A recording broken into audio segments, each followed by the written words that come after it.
Graça e paz, queridos irmãos. É muito bom, né, podermos estar juntos, né, em mais uma manhã de domingo para juntos podermos cultuar a Deus, para juntos podermos louvarmos a Deus, né, e agradecer a Deus, né, por tudo aquilo que Ele tem feito em nossas vidas. E eu queria, né, começar, né, esse vídeo de hoje, essa mensagem de hoje, de uma forma diferente, né? Eu tô gravando esse vídeo, né, no meu canal do YouTube, para minha igreja, e para os amigos também conhecidos, pelos irmãos em Cristo, né?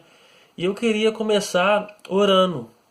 Gostaria de começar orando, né, pela vida da Priscila, esposa do pastor Douglas, né? Pastor Douglas, ele é pastor da igreja em Campinas.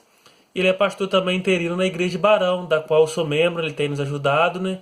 E infelizmente, né, a esposa dele sofreu um acidente de trânsito e se encontra no hospital Unimed em Friburgo. A situação dela é muito delicada. Então eu gostaria de começar orando, né? Orando pela Priscila, né? Que Deus possa reverter o quadro, né? Porque nós cremos no Deus do impossível, no Deus que tem todo o poder, né? E também orar pelo pastor Douglas, né? Pela filhinha deles, né? Helena, pela vida do pastor Messias, pela sua esposa, né? Pelos familiares, né? Que estão ali em volta da Priscila. Nós sabemos o quanto é difícil essa situação, né? E às vezes nós até questionamos, né? O pastor Douglas é uma pessoa de Deus, a Priscila também, né? É uma mulher de Deus, ambos muito engajados, né, na obra do Senhor. Mas, irmãos, a Bíblia fala que no mundo tereis aflições. Então, né, nem mesmo os cristãos eles estão livres de problemas aqui na terra. Nós passamos por dificuldades financeiras, nós passamos por problemas de saúde. Crente também, né, pode sofrer acidente, mas nós cremos que Deus ele está no comando da história. Deus está dirigindo a história. E nós cremos no Deus do milagre, porque a Bíblia fala, né, que o nosso Deus é o Deus do impossível. Então, antes de ler o texto bíblico, né, eu gostaria de estar orando pela vida da Priscila, pela vida do pastor Douglas. Que Deus esteja guardando e protegendo aquela família. Senhor Jesus, gratos somos, Senhor, por mais um dia de vida, Senhor. Gratos somos, Senhor, por poder acordar, Senhor. Gratos somos, Senhor, por saber, Senhor, que o Senhor tem cuidado da nossa vida, Senhor. Pai, vem agora, nesse momento, Senhor, entrar na Tua presença, Senhor, para te suplicar pela vida da Priscila, Senhor. A Priscila que se encontra internada no hospital da Unimed em Nova Friburgo, Senhor. Pai, nós sabemos que Tu és o médico dos médicos, Senhor, e para Ti nada é impossível, Senhor. Pai, vem operar na vida da Priscila um milagre, Senhor. Venha curá-la, venha restaurar a sua vida, Senhor, para que, através da vida dela, o Seu nome possa ser honrado, o Seu nome possa ser glorificado através da vida dela. Te suplico também, Senhor, pelo pastor Douglas, pelos familiares da Priscila, Senhor, que estão ali apreensivos, Senhor, que o Senhor possa estar dando consolo, que o Senhor possa estar confortando os corações deles, que o Senhor possa estar abençoando aquela família, que o Senhor possa estar guardando aquela família de todo mal, Senhor. Pai, não permita que nada de mal aconteça com eles, Senhor. Venha guardar aquela família pastoral, Senhor. Venha proteger aquele lar. Venha colocar os seus anjos ao redor daquela família, Senhor. É a oração que te fazemos, em nome de Jesus. Amém. Irmãos, agora eu queria convidar você para abrir sua Bíblia na carta de Paulo aos Romanos, no capítulo 12, né? Eu vou tentar ser rápido, fazer uma reflexão breve, né, nessa manhã de domingo, né? Eu gostaria de ler apenas dois versículos. O capítulo 12, versículo 1 e 2, que são textos muito conhecidos da gente. Texto que a gente já leu várias vezes, né? E provavelmente você já viu vários pastores, né, pregar sobre esse texto. Eu gostaria de fazer uma breve reflexão sobre esse texto nessa manhã. Algumas aplicações que o apóstolo Paulo faz à vida da igreja de Roma e que serve para mim e para você. E o subtítulo do texto bíblico é A Nova Vida. Paulo começa a nos dizer assim: Rogo-vos, pois, irmãos, pela misericórdia de Deus, que apresenteis os vossos corpos por sacrifício vivo, santo e agradável a Deus, que é o vosso culto racional. E não vos conformeis com este mundo, mas transformai-vos pela renovação da vossa mente, para que experimentei qual seja a boa e agradável e perfeita vontade de Deus. Eu queria refletir com vocês e pensar com vocês nessa manhã sobre o seguinte tema: vivendo de maneira que agrada a Deus. Vivendo de maneira que agrada a Deus.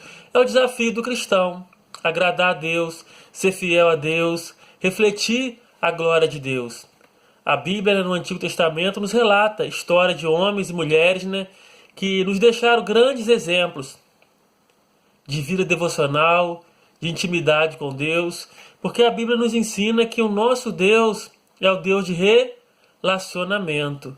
Quando nós vamos estudar o livro de Gênesis, nós vemos aquela passagem curtinha da vida de Enoque, que fala que ele andou com Deus e Deus o tomara para si, e ele não viu a morte. Então, Deus nos convida para andarmos com Ele. Deus nos convida para vivermos de acordo com a palavra de Deus. Então, nós devemos nos preocupar com isso. Nos preocupar, em moldar a nossa vida na palavra de Deus. Em moldar a nossa vida nos propósitos de Deus, Então eu queria pensar com você nesse tema nessa manhã. Vivendo de maneira que agrada a Deus. E eu deixo a pergunta para você. Eu não quero que você me responda, eu quero que você responda para si mesmo no final dessa mensagem. A minha vida tem agradado a Deus? A sua vida tem agradado a Deus? Você tem vivido de acordo com a palavra de Deus, de acordo com a vontade de Deus? Você tem sido um pai temente a Deus? Você tem sido uma mãe temente a Deus? Você tem sido um filho que tem buscado honrar a Deus? Eu queria falar um pouquinho sobre a carta aos Romanos nessa manhã. Eu também gostaria de falar um pouquinho sobre quem foi Paulo.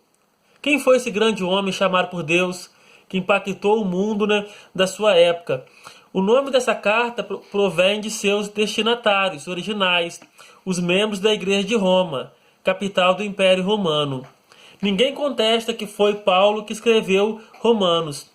Paulo era da tribo de Benjamim. Era também um cidadão romano.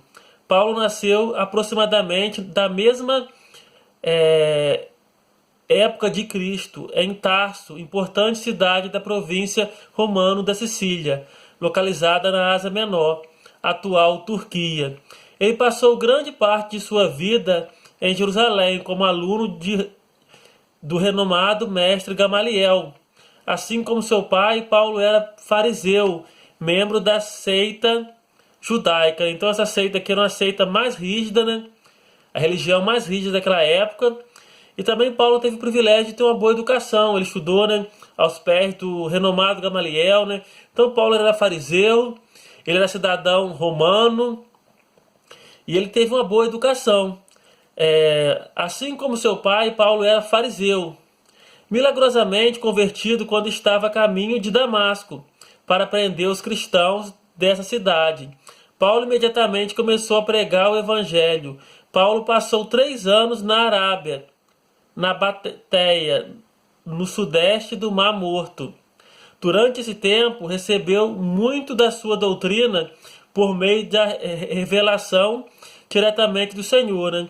Essa passagem está registrada lá em Gálatas 1, 11, 12, onde Paulo fica 3 anos na Arábia, e lá então ele recebe do próprio Jesus o ensinamento que ele ia pregar sobre o Evangelho. Mais do que qualquer outra pessoa, Paulo foi o responsável pela disseminação do cristianismo por todo o Império Romano. Então, Paulo ele também é citado na teologia como um dos maiores teólogos de todos os tempos. Provavelmente não existiu nenhum evangelista como o apóstolo Paulo. Paulo ele fez 3 viagens missionárias. Paulo ele escreveu 13 das 27 cartas do Novo Testamento. Ele foi um homem que influenciou muito. Ele foi um homem que depois de convertido, ele fez grandes coisas em prol do Evangelho. E ele também fez aqui 3 viagens missionárias.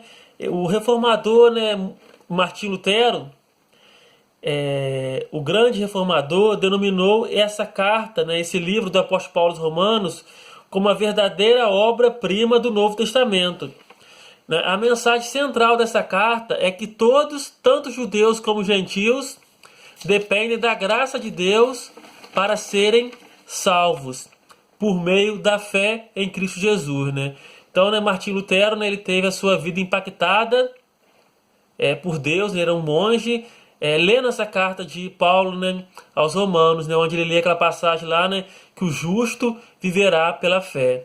Então ele entendeu, né, que a salvação não é comprada. A gente não pode comprar a salvação pelos nossos méritos ou por aquilo que a gente faz, porque todos nós, né, somos pecadores. E a Bíblia nos ensina isso, que pela graça sois salvos por meio da fé, isso não vem de vós, é dom de Deus, né? Então, né, a salvação é para todos, mas ela só vem, né, por meio de Jesus Cristo.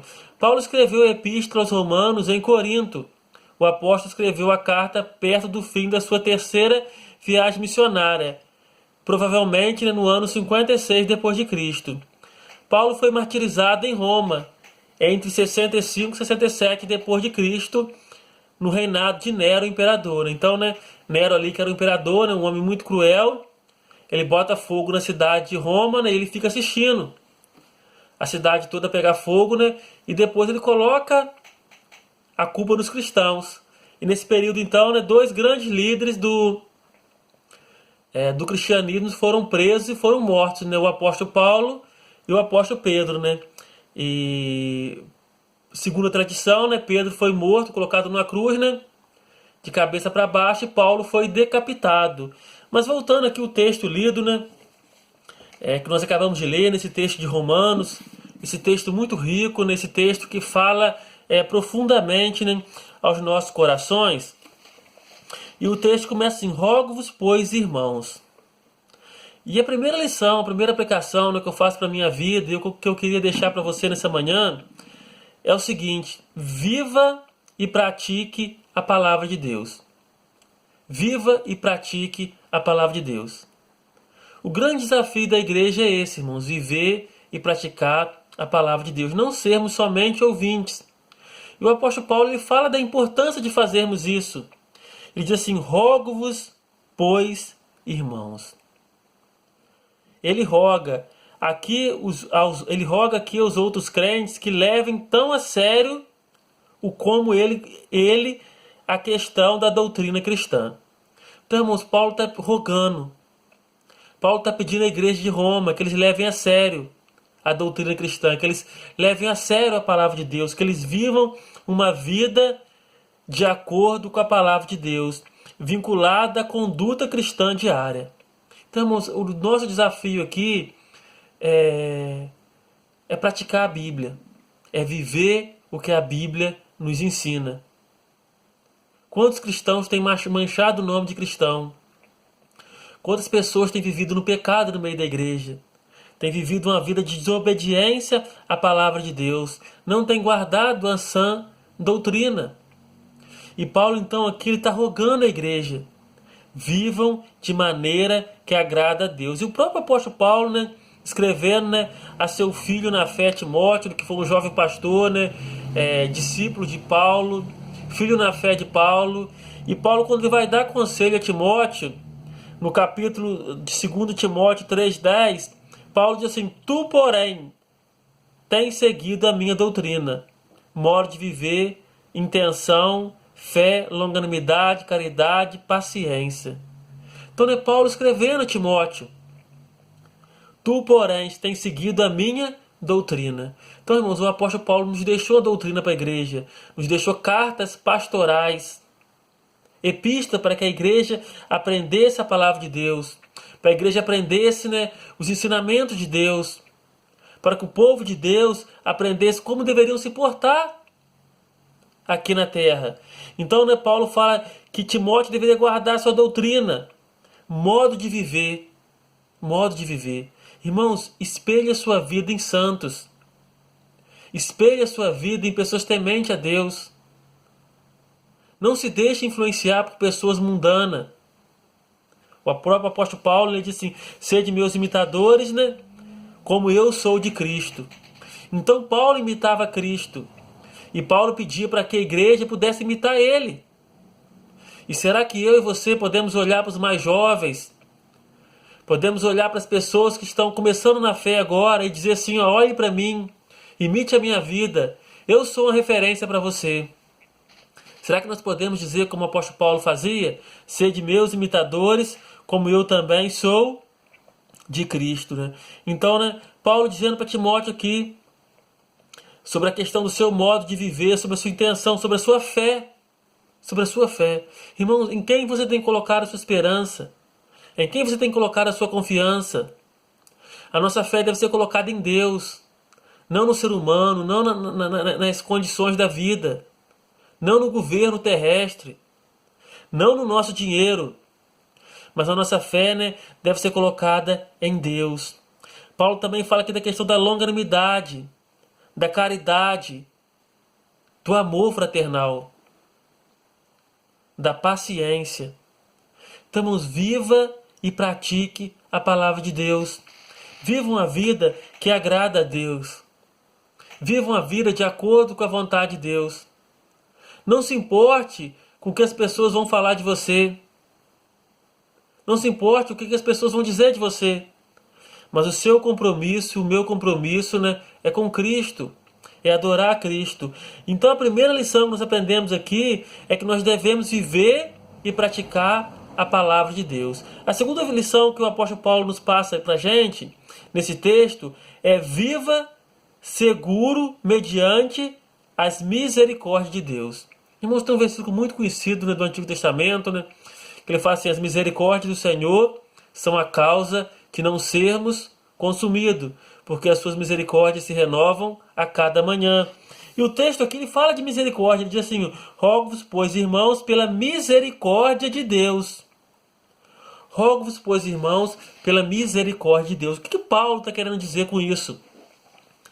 Assim, pois, Paulo se utiliza de várias demonstrações das compaixões divinas para com os homens, a fim de impressionar estes últimos com a necessidade e com a excelência emocional da vida diária, moldada segundo os desígnios de Deus.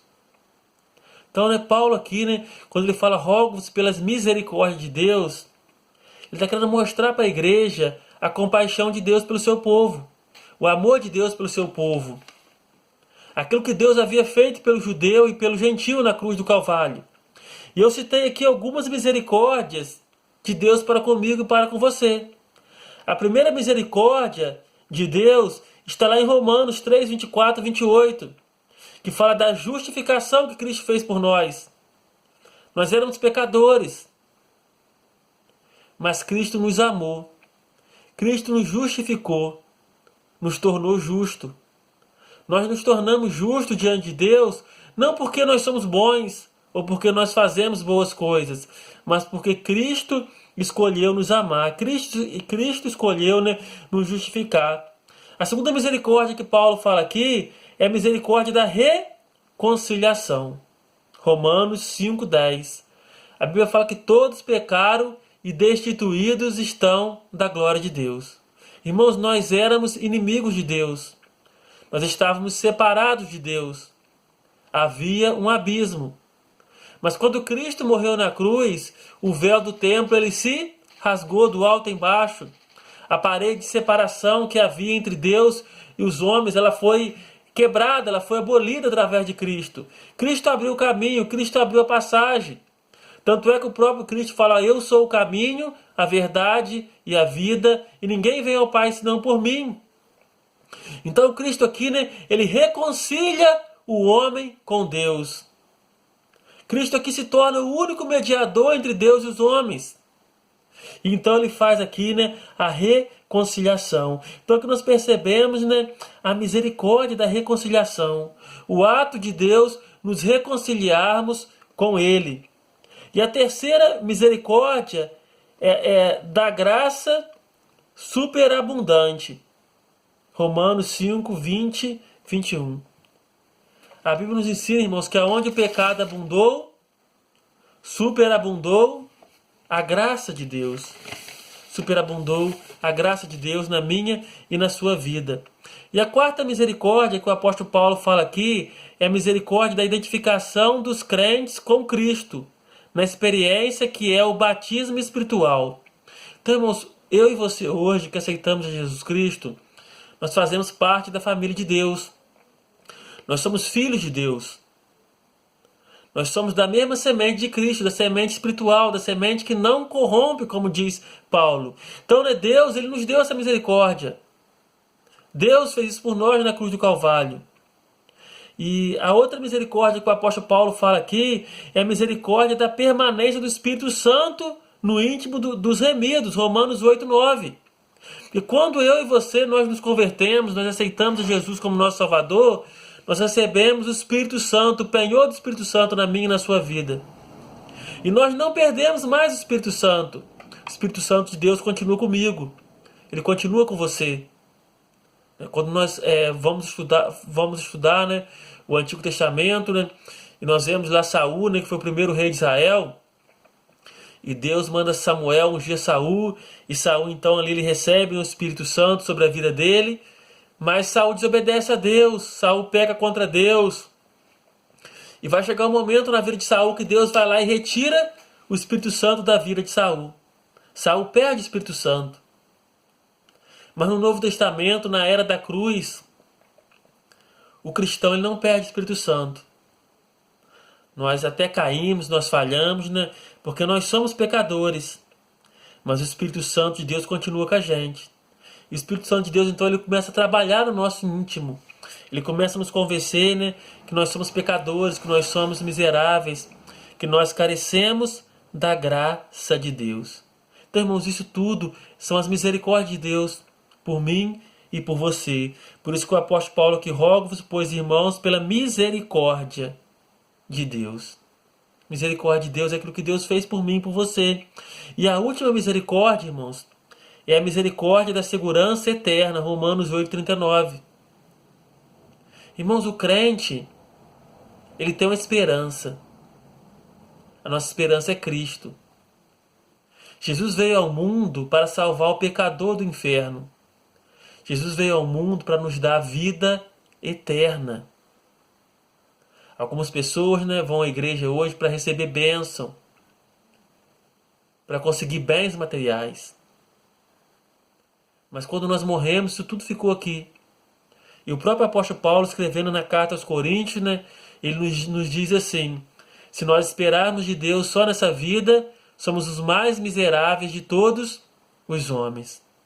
Se esperarmos de Deus só nessa vida, somos os mais miseráveis de todos os homens. Então percebemos aqui, irmãos, que há uma eternidade para viver. Há vida após a morte. E Paulo aqui fala da segurança da eternidade. Aqueles que partirem dessa terra com Cristo estarão com Ele eternamente no céu, eternamente na glória. Então, irmãos, existe um propósito para a minha vida. Existe um propósito na sua vida. Deus nos chamou para estarmos juntos com Ele. A terceira lição que nós aprendemos aqui, que fala assim: viva preparado para louvar a Deus. Viva preparado para louvar a Deus. Irmãos, eu e você fomos criados para glorificar a Deus. O universo foi criado para glorificar a Deus. Todas as coisas foram criadas para glorificar a Deus, porque a Ele pertence a honra, a glória e o louvor para todos sempre. Então, né, Paulo diz assim: rogo-vos, pois, irmãos, pela misericórdia de Deus, que apresentei os vossos corpos. Apresentei os vossos corpos. Então nós devemos nos apresentarmos diante de Deus para louvarmos, para engrandecermos o seu nome, porque só Ele é digno de honra, só Ele é digno de glória, só Ele é digno de todo o louvor. Então, né, o apóstolo diz: apresentei os vossos corpos. É interessante aqui, né, que Paulo fala de sacrifício. Apresentei os vossos corpos em sacrifício vivo, santo e agradável a Deus. E a gente pode fazer uma ponte com o Antigo Testamento. Quando nós lemos lá no Antigo Testamento, né, antes de Jesus vir ao mundo, havia o local do sacrifício. E o sacerdote, né, o sumo sacerdote tinha que pegar uma ovelha, matar aquela ovelha e colocar aquela ovelha morta em cima do altar. Ele derramava lá o sangue, aspergia o sangue. Alguns sacrifícios eram queimados, né? E aquilo subia um cheiro suave para Deus. Mas a questão aqui é que no Novo Testamento Paulo fala de um sacrifício. Mas ele fala de um sacrifício vivo. Ou seja, os nossos corpos não estão mortos. Os nossos corpos estão vivos para a glória de Deus. Paulo está falando aqui do culto racional, do culto inteligente, do culto com alegria. Apresentei os vossos corpos em sacrifício vivo. Irmãos, infelizmente tem gente na igreja que parece que está morto. Parece que não nasceu de novo. Parece que não encontrou Jesus. Não querem fazer nada, estão desanimados.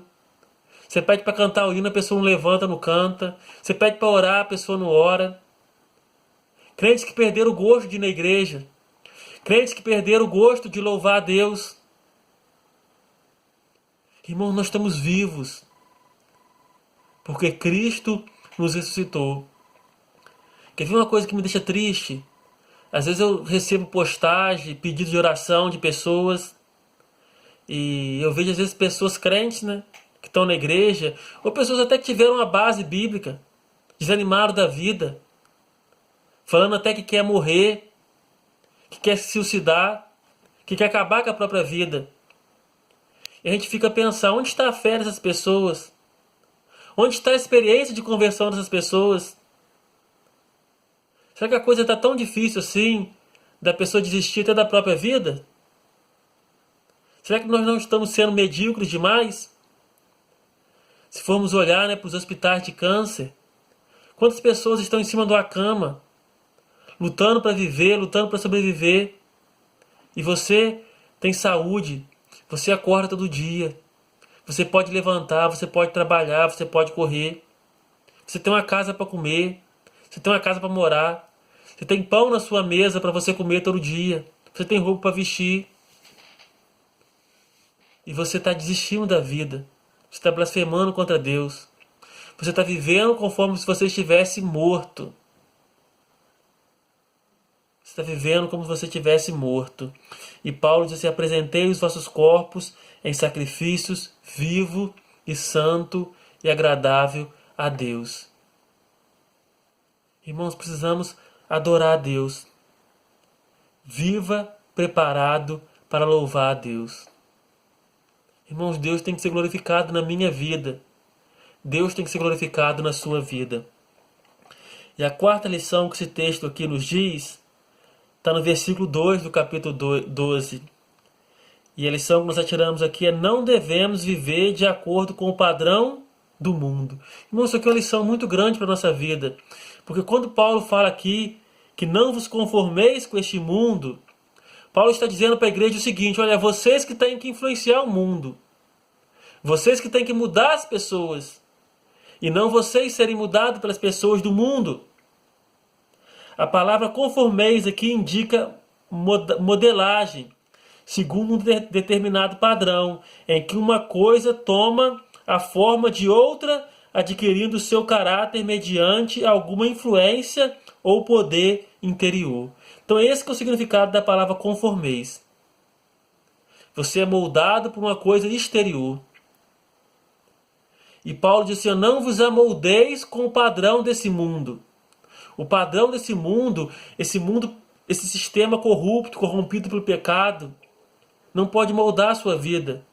Hoje nós vemos nas igrejas, né, sexo antes do casamento, ideologia de gêneros, aborto, crentes bebendo dentro da igreja, crentes usando tatuagem. E as pessoas achando que isso é a coisa mais certa do mundo. Será que se Paulo vivesse nos nossos dias hoje, Paulo usaria um pince? Paulo usaria uma tatuagem? A questão não quero nem entrar em polêmica com você, se isso é pecado ou não é pecado. Mas a pergunta é: isso glorifica a Deus? Isso glorifica o nome de Deus? Essas pessoas que fazem assim, têm glorificado o nome de Deus? Você está influenciando as pessoas lá fora com o seu comportamento? Você está sendo influenciado? Eu penso que hoje uma jovem que não é crente, ou um jovem que não é crente, ele tinha que olhar para mim, para você, ele tinha que olhar para a igreja e tentar ver em você, ver em mim, uma referência para ele. Mas hoje é diferente. É o mundo que tem influenciado a igreja. E Paulo fala aqui, irmãos, uma coisa muito importante. Não vos conformeis com este mundo, mas transformai-vos. Transformai-vos. Interessante aqui que o verbo transformar, ele não está dizendo para a gente transformar os outros, para a gente mudar as pessoas que estão ao nosso redor. Mas Paulo diz que nós devemos mudar nós mesmos. Eu devo olhar para mim e ver onde eu tenho errado, onde eu tenho caído. Quais são as áreas da minha vida que tem que ser moldada pelo Espírito Santo, que tem que ser consertada pelo Espírito Santo. É isso que Paulo está dizendo. Transformai-vos. É a mesma palavra empregada em Mateus 17:12, onde a cena da transfiguração do Senhor Jesus é descrita. Então, esse verbo grego que transformai-vos é o mesmo verbo usado em Mateus 17:2, onde Jesus ali, ele se transfigura na frente dos seus apóstolos. E as suas roupas ficam brancas. E diz o texto bíblico que nenhuma lavadeira poderia lavar roupas tão brancas como aquela. Então, irmãos, a minha vida e a sua vida tem que glorificar o nome do Senhor. Transformai-vos. Eu não sei como está a sua vida. Eu não sei qual é o seu padrão de vida. Eu não sei quantas vezes você ora durante o dia. Eu não sei quantas vezes você lê a Bíblia durante o dia. Mas o desafio dessa mensagem de hoje é para que nós possamos buscar viver